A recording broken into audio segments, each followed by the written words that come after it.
two trains P and Q of length 300 meter and 500 meter are moving on two parallel tracks, each with a uniform speed of 72 km per hour in the same direction with Q ahead of P. तो एक train है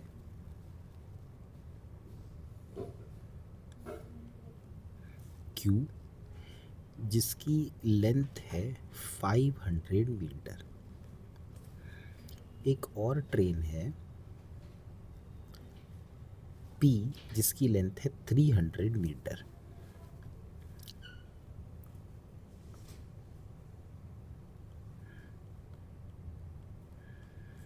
P इसकी length है 300 metre.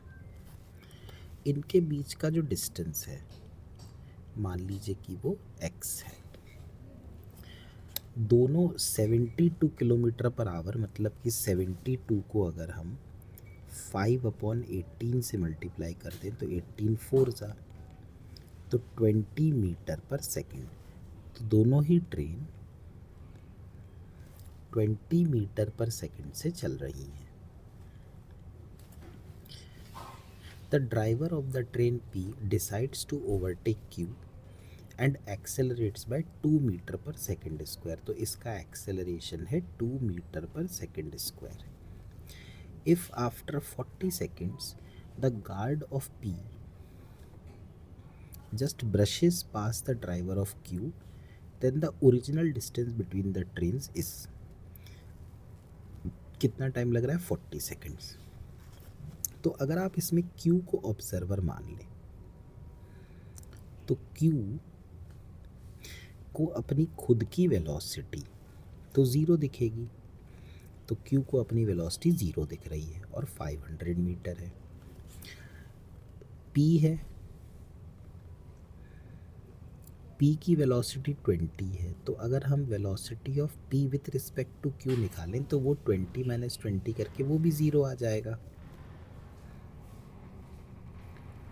लेकिन Q का acceleration zero है तो P का एक्सेलरेशन उसको कितना दिखेगा 2 मीटर पर सेकेंड स्क्वायर। ये डिस्टेंस है x। तो इसका मतलब Q रेस्ट पर है। ये जो P है इसको आगे चलते चलते फाइनली यहाँ पहुँचना पड़ेगा, यहाँ पर।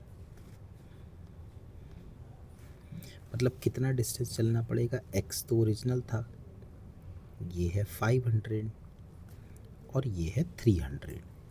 मतलब टोटल डिस्टेंस जो इसको चलना पड़ा वो है 800 plus x। This should be equal to ut plus half at square, but u relative is zero. यहाँ लिख देता हूँ, this should be u relative into T plus half a relative into T square, but u relative is 0. So 800 plus x is equal to half a relative है 2 into T square. तो यहाँ से आ गया 800 plus X is equal to T square, और time के बारे में दिया है कि वो 40 सेकेंड्स है। तो 800 plus X is equal to 1600। तो x की वैल्यू 800 मीटर आ गई। इसका मतलब कि option number 3 is the correct answer.